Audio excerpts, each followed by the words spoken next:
ಜನಗಣತಿಯ ಭಾಗವಾದ ಮನೆಗಣತಿಯಲ್ಲಿ ಶಿವಮೊಗ್ಗ ಮಹಾನಗರ ಪಾಲಿಕೆಯು ರಾಜ್ಯದ 13 ಪಾಲಿಕೆಯಲ್ಲಿ ಮನೆಗಣತಿ ಮುಗಿಸಿದ ಪ್ರಥಮ ಪಾಲಿಕೆಯಾಗಿದೆ. ಯಾವುದೇ ದೇಶದ ಅಭಿವೃದ್ಧಿ ಕಾರ್ಯಕ್ಕೆ ಆ ದೇಶದ ಜನಸಂಖ್ಯೆ ಅತಿ ಮುಖ್ಯವಾಗುತ್ತದೆ. ಈ ಹಿನ್ನೆಲೆಯಲ್ಲಿ ಕೇಂದ್ರ ಸರ್ಕಾರ ಭಾರತದ ಸರ್ವಾಂಗೀಣ ಅಭಿವೃದ್ಧಿಗಾಗಿ ಜನಗಣತಿ ಕಾರ್ಯ ಪ್ರಾರಂಭಿಸಿದೆ. ಜನಗಣತಿಗೂ ಮುನ್ನ ಮನೆಗಣತಿ ನಡೆಸಿದರೆ ಎಷ್ಟು ಮನೆಗಳಿವೆ, ಸ್ವಂತ ಮನೆಗಳೆಷ್ಟು, ಬಾಡಿಗೆ ಮನೆ ಎಷ್ಟು ಎಂಬ ಮಾಹಿತಿಗಳು ಲಭ್ಯವಾಗುತ್ತದೆ. ಈ ನಿಟ್ಟಿನಲ್ಲಿ ರಾಜ್ಯ ಸರ್ಕಾರ ಮಹಾನಗರ ಪಾಲಿಕೆ, ನಗರಸಭೆ, ಪುರಸಭೆ, ಪಟ್ಟಣ ಪಂಚಾಯಿತಿ, ಗ್ರಾಮ ಪಂಚಾಯಿತಿ ಹೀಗೆ ವಿಭಾಗ ಮಾಡಿಕೊಂಡು ಗಣತಿ ಕಾರ್ಯವನ್ನು ಆರಂಭಿಸಿದೆ. ಅದರಲ್ಲಿ ಶಿವಮೊಗ್ಗ ಮಹಾನಗರ ಪಾಲಿಕೆ 100ಕ್ಕೆ 100 ಗಣತಿ ಮುಗಿಸಿದ ಪ್ರಥಮ ಪಾಲಿಕೆಯಾಗಿದೆ.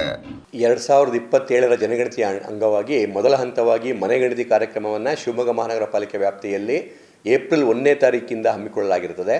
ಏಪ್ರಿಲ್ 1ನೇ ತಾರೀಕಿನ ಏಪ್ರಿಲ್ 15ನೇ ತಾರೀಕುವರೆಗೂ ಕೂಡ ಸ್ವಯಂ ಮನೆಗಣತಿ ಇತ್ತು. ಅದಾದ ನಂತರ ಏಪ್ರಿಲ್ 16ನೇ ತಾರೀಕಿಂದ ಮೇ 15ವರೆಗೂ ಕೂಡ ಮನೆ ಮನೆಗೆ ಹೋಗಿ ಜನಗಣತಿದಾರರು ಅದನ್ನು ಮನೆಗಣತಿ ಮಾಡುವಂಥ ಕಾರ್ಯಕ್ರಮವನ್ನು ಹಮ್ಮಿಕೊಂಡಿದ್ದರು. ಇದು ಒಂದು ಡಿಜಿಟಲ್ ಕಾರ್ಯಕ್ರಮವಾಗಿತ್ತು. ಶಿವಮೊಗ್ಗ ಮಹಾನಗರ ಪಾಲಿಕೆ ವ್ಯಾಪ್ತಿಯಲ್ಲಿ 580 ಬ್ಲಾಕ್ಗಳನ್ನು ಕ್ರಿಯೇಟ್ ಮಾಡಿದ್ವಿ ನಾವು. 580 ಜನ ಟೀಚರ್ಸು ಪ್ಲಸ್ ಅದಕ್ಕೆ ಅಡಿಷನಲ್ ಸ್ಟಾಫ್ಗಳನ್ನ ಪ್ಲಸ್ 6 ಬ್ಲಾಕ್ಗಳಿಗೆ ಒಬ್ಬೊಬ್ಬರು ಸೂಪರ್ವೈಸರ್ನ ಮೇಲ್ವಿಚಾರಗಳನ್ನು ಕೂಡ ನೇಮಕ ಮಾಡ್ಕೊಂಡಿದ್ವಿ. ಇಡೀ ಪಾಲಿಕೆಯ ರೆವಿನ್ಯೂ ತಂಡ, ಇಂಜಿನಿಯರಿಂಗ್ ತಂಡ, ಹೆಲ್ತ್ ಡಿಪಾರ್ಟ್ಮೆಂಟ್ನ ತಂಡವೂ ಕೂಡ ಆ ಟೀಚರ್ಸ್ಗಳಿಗೆ ಸಹಾಯ ಮಾಡುವಂಥ ಕಾರ್ಯಕ್ರಮಗಳನ್ನು ಹಮ್ಮಿಕೊಂಡಿತ್ತು.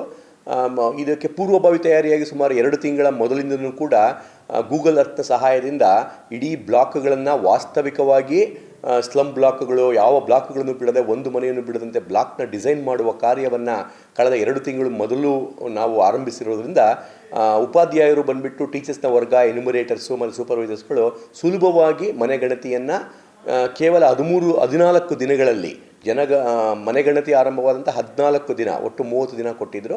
14 ದಿನದಲ್ಲಿ ಶಿವಮೊಗ್ಗ ಮಹಾನಗರ ಪಾಲಿಕೆ ಇರುವಂಥ 13 ಮಹಾನಗರ ಪಾಲಿಕೆಯಲ್ಲಿ ಮೊದಲ 100% ಮನೆಗಣತಿಯನ್ನು ಮುಗಿಸಿದಂಥ ಮಹಾನಗರ ಪಾಲಿಕೆ ಆಗಿರುತ್ತದೆ.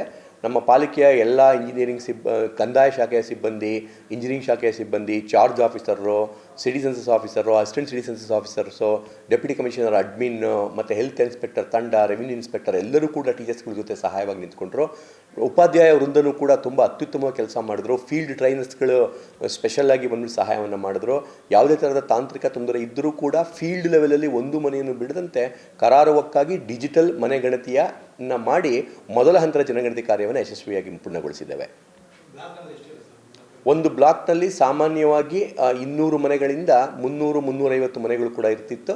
ಸ್ಲಮ್ ಬ್ಲಾಕ್ಗಳಿಗೆ ಪ್ರತ್ಯೇಕವಾಗಿರ್ತಿತ್ತು. ಸ್ಲಮ್ ಬ್ಲಾಕ್, ನಾನ್ ಸ್ಲಮ್ ಬ್ಲಾಕ್ ಮತ್ತು ಅತಿ ಕಮರ್ಷಿಯಲ್ ಬ್ಲಾಕ್ಸ್, ಈ ಥರ ಹಲವಾರು ಮಾನದಂಡಗಳಿವೆ.